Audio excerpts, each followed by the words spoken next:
But before we start, please support us by pressing like and subscribe buttons. Also turn on the bell notification to get the latest updates. Your support means a lot to us. Thank you. Part 1. The Panic of 1907. When one banker saved America. Picture this. It is 1907. America is on the brink of total financial collapse. The stock market is in a freefall. Banks are failing left and right, and people are panicking, rushing to pull out their life savings. It was pure chaos. And the scariest part, there was no Federal Reserve, no government safety net to stop the bleeding. The entire US economy was teetering on the edge of a cliff. In this moment of crisis, when the government was powerless, one man stepped into the void. His name was JPMorgan.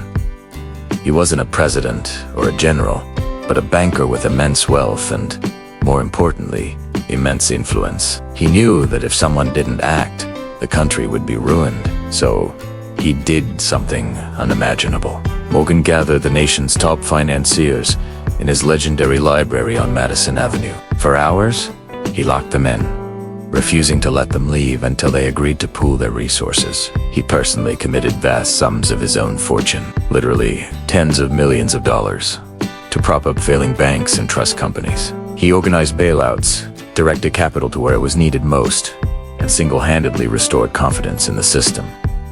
He wasn't just lending money, he was projecting an aura of stability that no one else could. His word was enough to calm the raging storm. When the dust finally settled, the Panic of 1907 had been stopped. Not by the government, but by one private citizen. This incredible event proved one thing beyond a shadow of a doubt. JPMorgan was, for all intents and purposes, America's unofficial central bank. He was the lender of last resort, the man who held the nation's financial fate in his hands. This crisis cemented his legacy forever, showcasing the raw power he wielded and setting the stage for the creation of the modern financial system we know today. It was a defining moment that showed how one man could literally save a country. Thanks for watching our deep dive into this incredible story. If you found this fascinating, make sure to hit that like button and subscribe for more untold stories from financial history. See you in the next video. Part 2. The birth of JPMorgan and co-engineering American capitalism. Welcome back to our series on the rise of JPMorgan, the bank that built America's financial empire. In this episode, we're diving into how one man, J. Pierpont Morgan, single-handedly engineered American capitalism. Picture this. It's the late 19th century, and American industry is a chaotic mess. Railroads are failing, companies are collapsing, and investors are panicking. It's the Wild West of finance. Then, JPMorgan steps onto the scene.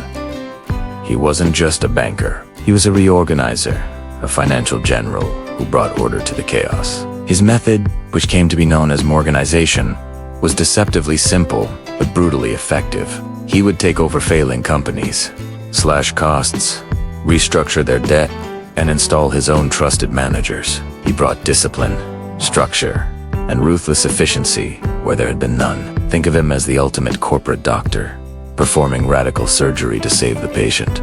He did this with railroads, steel companies, and even electrical giants, consolidating fragmented industries into powerful, stable empires. For example, he orchestrated the creation of General Electric and later, the world's first billion-dollar corporation, US Steel.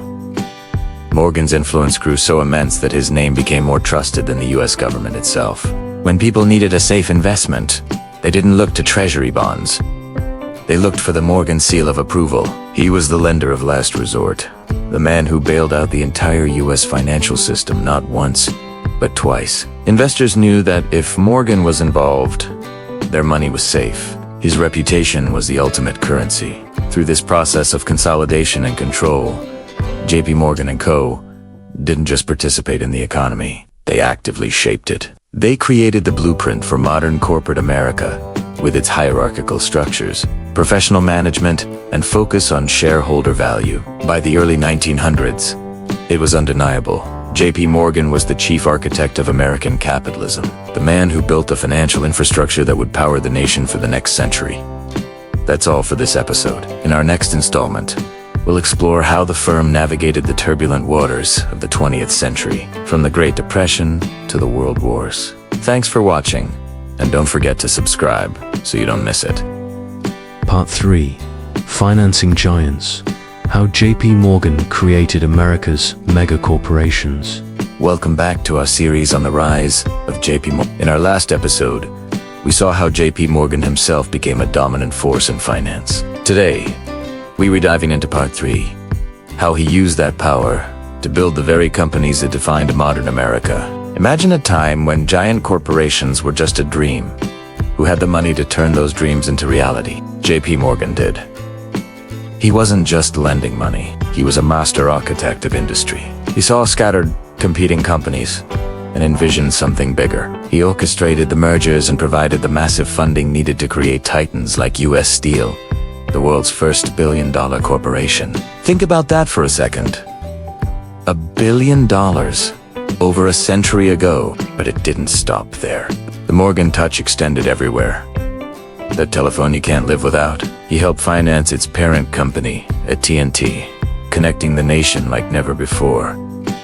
The light bulb that brightens your room. He was a key backer of Thomas Edison and helped form General Electric, electrifying America and powering its future. These weren't just businesses. They were the essential building blocks of the country's industrial age. This process, which became known as Morganization, was revolutionary. Morgan would take chaotic industries, consolidate them, cut waste, and install his own trusted people on the boards. This created a powerful, interconnected network of money, influence, and industrial might, all revolving around the House of Morgan. This network didn't just create wealth, it created stability and efficiency on a scale never seen before. Without these monumental deals, America's economic growth would have been much slower, much more fragmented. Small, regional companies would have struggled to compete on a global stage.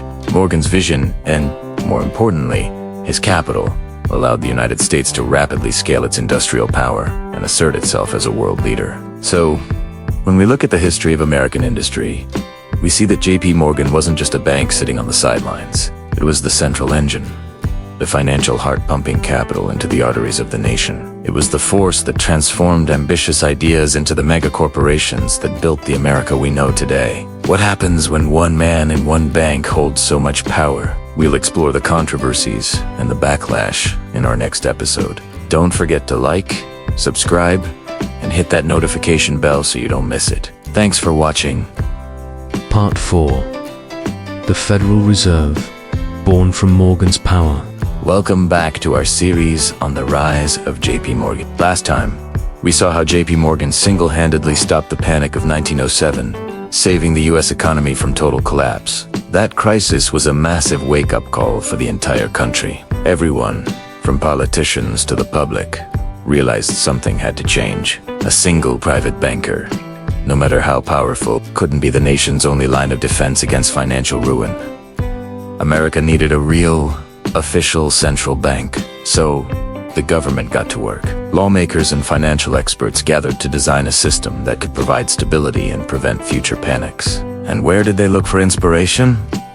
You guessed it. They looked directly at how JPMorgan had handled the 1907 crisis. Think about it. Morgan had brought together the heads of major banks, pooled their resources, and directed capital to where it was needed most. He acted as a lender of last resort, deciding which institutions were worth saving and which would be allowed to fail. His ad hoc network of financiers became the blueprint for a national institution. When the Federal Reserve Act was passed in 1913, creating the U.S. central banking system we know today, the similarities were undeniable. The Fed was designed as a network of regional reserve banks, overseen by a central board. It could control the money supply, manage credit, and act as a backstop for the banking system during a crisis. It was, in essence, a permanent, institutionalized version of what JPMorgan had done by sheer force of will from his library. In fact, many people at the time quipped that the Federal Reserve was simply Morgan's plan in government clothing. They weren't entirely wrong. This marked a huge turning point. While Morgan's power was now formalized and placed under public oversight, his influence was literally written into the DNA of America's new financial system. The era of one man wielding supreme financial power was over, but the principles he established would shape the US economy for the next century and beyond. The future of Wall Street would now be a delicate dance between private power and public regulation, a dynamic that continues to define finance to this day.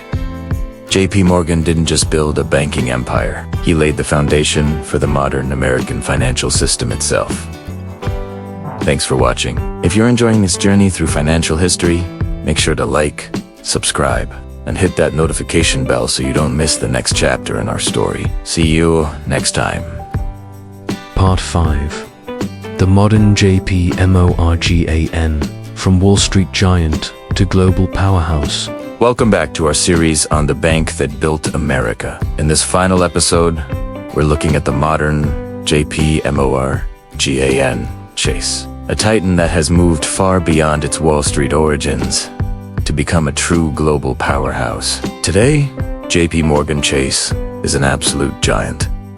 We're talking about a firm that manages trillions of dollars in assets. That's trillions, with a T. Its operations span more than 60 countries, making it a cornerstone of the international financial system. Its influence isn't just in one corner of the market.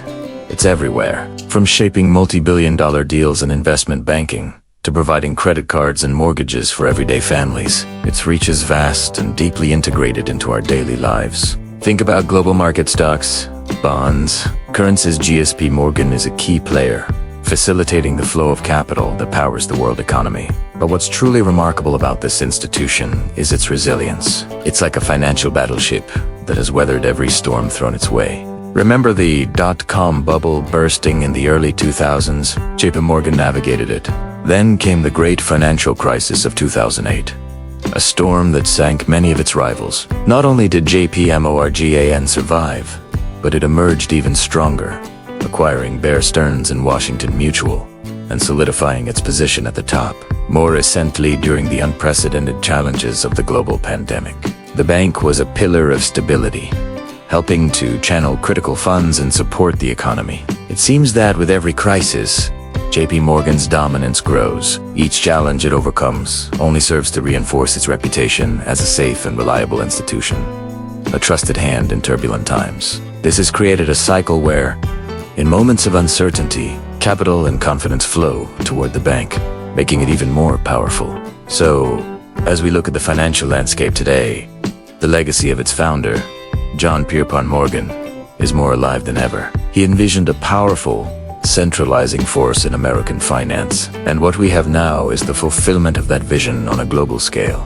From a single man with a bold idea to the world's most influential financial institution, the story of JPMorgan is a testament to ambition, resilience, and the enduring power of finance to shape our world. Thank you so much for joining me on this journey through the history of JPMorgan. If you enjoyed this series, make sure to like, subscribe, and hit that notification bell so you don't miss our next deep dive. See you in the next video.